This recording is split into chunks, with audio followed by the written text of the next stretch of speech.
चलिए, all of you good morning. हमारा देखिए आज हम देखने वाले हैं, है ना, आपका अध्याय 6 निर्देशांक ज्यामिति। क्या देखने वाले हैं? निर्देशांक ज्यामिति।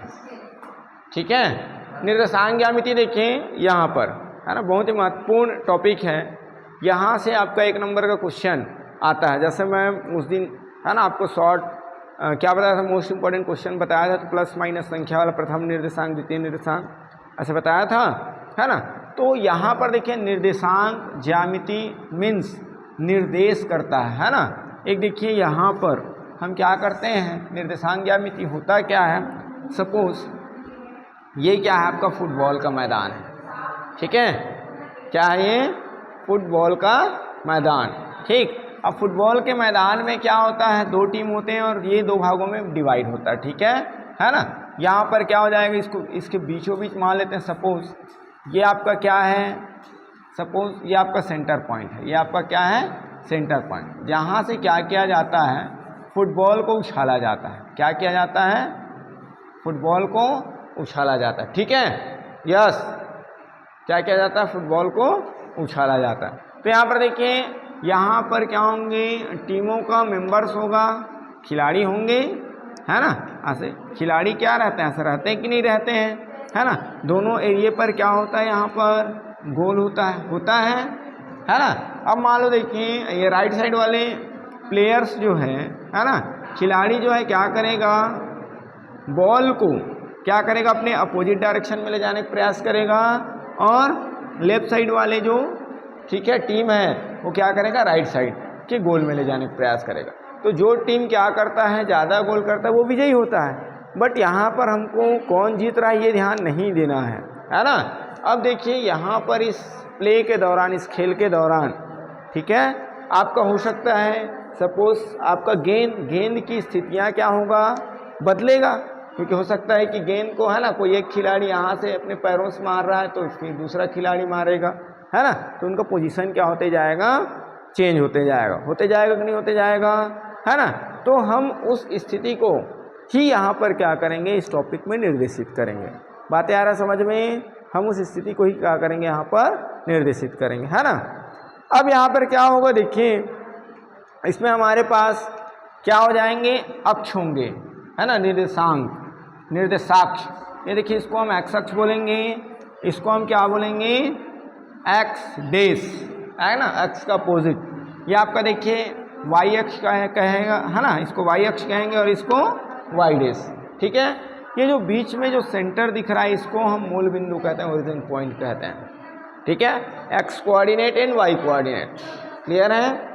ठीक है, कोऑर्डिनेट जियोमेट्री इसको अंग्रेजी में कहते हैं। क्या कहते हैं? कोऑर्डिनेट जियोमेट्री, क्लियर है ना।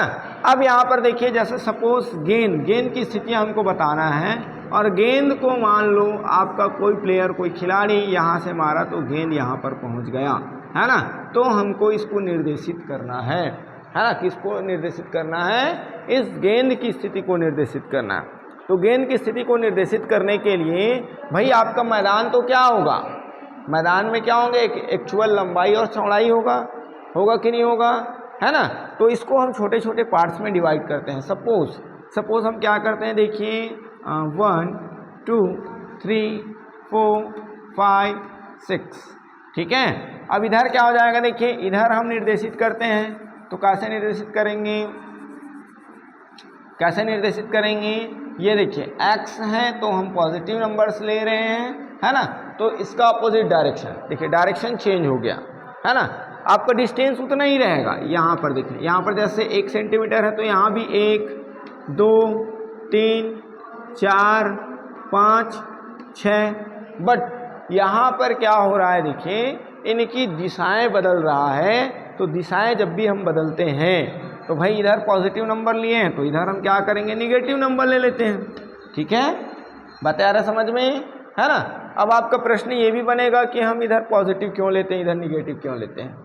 ठीक है, क्योंकि पहले से हमारा मान के चलिए, है ना, हमारा मान के चलिए कि पहले से ही ये डिसाइडेड है ना। पहले से, जैसे हम एक केला को केला ही बोलते हैं, केली कभी नहीं बोले हैं, है ना। हम जलेबी को जलेबी बोलते हैं, कभी रसमलाई नहीं बोले, बोले हैं क्या, नहीं बोले ना। वैसे यहाँ पर पहले से गणितज्ञों ने डिसाइड कर दिया है कि हमारा क्या है, ये राइट साइड पॉजिटिव होगा और लेफ्ट साइड निगेटिव होगा। क्लियर है बात, है ना। डिस्टेंस वही है। ऐसे देखिए अपवर्ड कंडीशन, ये आपका राइट है ना, और ये अपवर्ड कंडीशन ऊपर साइड जो होगा, ऊपर साइड जो होगा वो क्या हो जाएगा, डिस्टेंस जो है आपका पॉजिटिव होगा। ठीक है। फिर नीचे डाउनवर्ड कंडीशन में हमारे पास क्या है, डाउनवर्ड नीचे साइड, है ना। फिर देखिए ऊपर जब पॉजिटिव है तो फिर डायरेक्शन चेंज हो गया, तो डायरेक्शन चेंज हो गया, दिशा चेंज हो गया, तो हम क्या करेंगे, -1 -2 -3 -4 -5। बातें आया समझ में, इतनी बातें, ठीक है ना। अब हमको क्या करना है, इस गेंद की स्थितियां दर्शाना है, प्रदर्शित करना है। ठीक है। तो इस गेंद की स्थिति को प्रदर्शित करने के लिए हम क्या करेंगे, देखिए ये देखिए, इसको हम मिला देते हैं यहाँ से।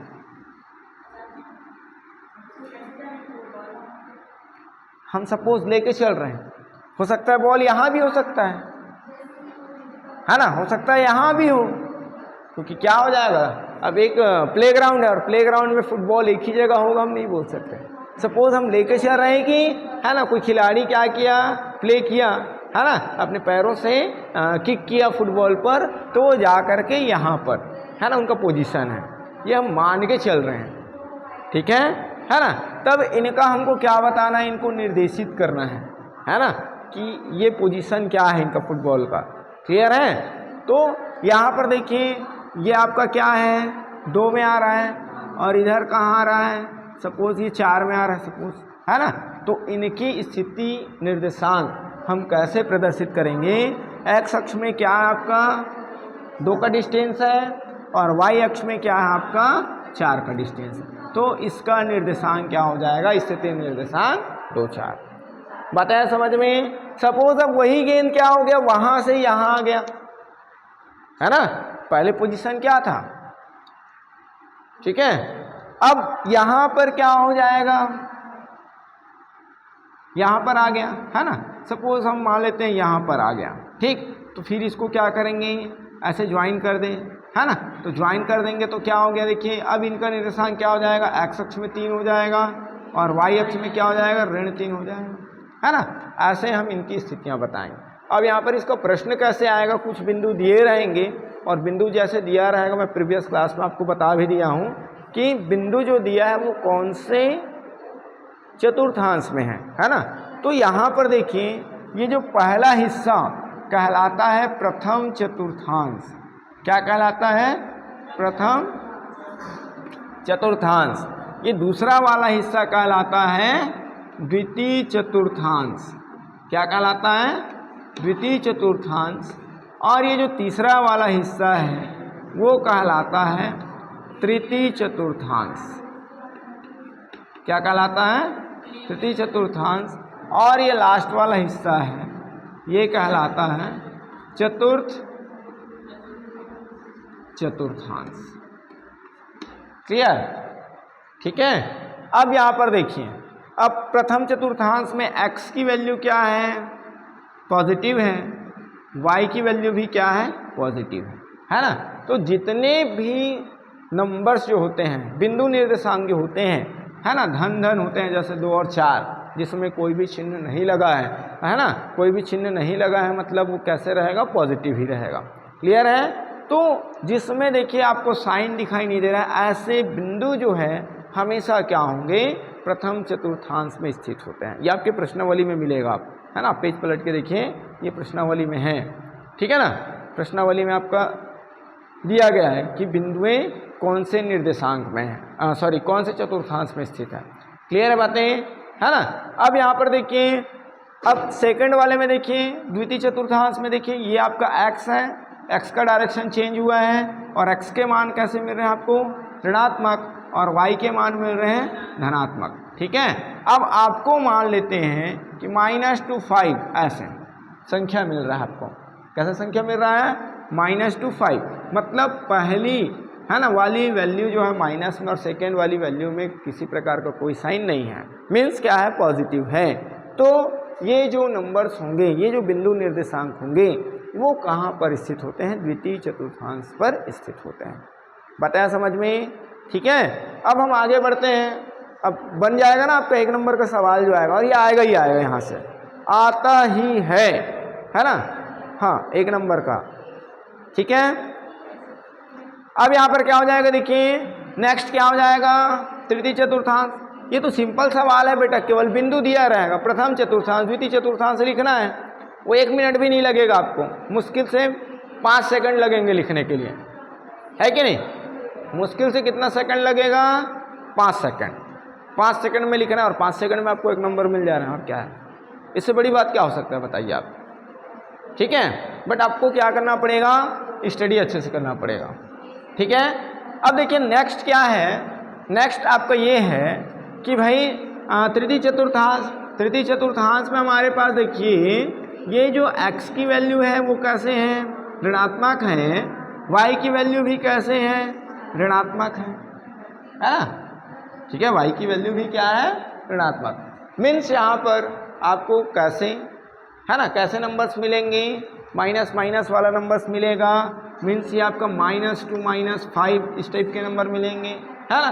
तो ये आपका देखिए बोथ कंडीशन में क्या आपका नेगेटिव नंबर्स है ना? आपका निर्देशांक क्या है? आपका माइनस में दोनों संख्या, तब इसे हम कौन सा चतुर्थांश में कहेंगे? तृतीय चतुर्थांश। ठीक है। अब यहाँ पर नेक्स्ट आपका हो जाता है, देखिए नेक्स्ट आपका क्या हो जाता है? ये देखिए x का मान धनात्मक है बट y का मान क्या है? ऋणात्मक है ना? तो अब यहाँ पर देखिए 3 और ऋण 3 वाली संख्या, मतलब पहले वाली संख्या में किसी प्रकार का कोई चिन्ह नहीं है, बट दूसरी वाली संख्या में आपका कौन सा चिन्ह है? ऋणात्मक, है ना? माइनस साइन है। तो आपका ऐसे बिंदु कहाँ पर आ जाएंगे? चतुर्थांश। अब देखिए बात यहाँ पर एक चीज़ और आता है ना? क्या बात आता है? कभी कभी दे दिया जाता है कि 0 और 2। ठीक है। तो आपको यहाँ पर अब क्या समझ में आ रहा है? ठीक है, ये किसी भी चतुर्थांश में स्थित नहीं होगा 0 और 2।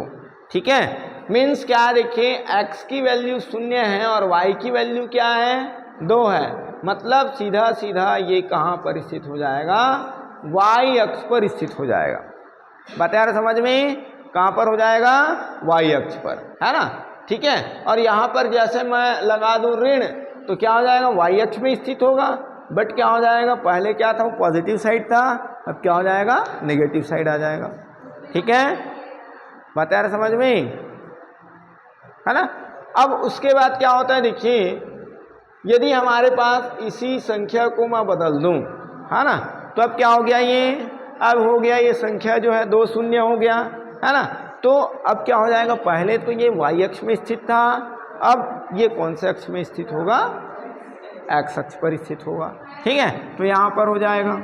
ठीक है, 2 और 0। क्लियर है? यदि फिर से हम क्या करें? पुनः हम इनका डायरेक्शन चेंज कर दें, है ना, और पॉजिटिव वैल्यू को क्या कर लें? निगेटिव, तो यहाँ पर क्या हो जाएगा? इनका पोजीशन चेंज हो जाएगा। ठीक है। बट कौन से अक्ष पर स्थित रहेंगे? x अक्ष पर ही स्थित रहेंगे। ठीक है। इतनी बातें समझ में कर लेंगे कि नहीं कर पाएंगे? अब देखिए यस, अब देखिए आपका क्वेश्चन। ठीक है, क्वेश्चन आपको आप अपने बुक में देखिए, है ना? ये देखिए, चलिए आप बताते चलिए, है ना? बिंदु 3 4 कौन से चतुर्थांश पर स्थित है? प्रथम। -5 ये आपका प्रथम। ठीक है। -5 और 6 कौन से चतुर्थांश पर स्थित है? द्वितीय। ठीक है, द्वितीय चतुर्थांश। -2 और -1 कौन से चतुर्थांश पर स्थित है? तृतीय। Very good. ठीक है। और इसके बाद 2.5 और -7 कौन से चतुर्थांश पर स्थित है? चतुर्थ। ठीक है, आ गया बात समझ में? इसको देख करके, है ना? अब आप बता सकते हैं, क्या बता सकते हैं कि x अक्ष पर स्थित किसी बिंदु का y निर्देशांक, ये देखिए ये आपका x अक्ष पर स्थित है। x अक्ष पर स्थित किसी बिंदु का y निर्देशांक क्या होता है? 0 होता है। ऐसे ही y अक्ष पर स्थित किसी बिंदु का x निर्देशांक क्या हो जाएगा, शून्य होगा। ये y अक्ष पर स्थित है नहीं, यदि कोई बिंदु क्या है y अक्ष पर है तो उसका x निर्देशांक शून्य होगा। यदि कोई क्या है, कोई बिंदु जो है x अक्ष पर है तो उसका y निर्देशांक क्या होगा, शून्य होगा। मतलब y पर स्थित है तो x शून्य, x पर स्थित है तो y शून्य। क्लियर इतनी बातें कि नहीं है? ठीक है, कर लेंगे कि नहीं कर पाएंगे? हाँ, यस, ओके।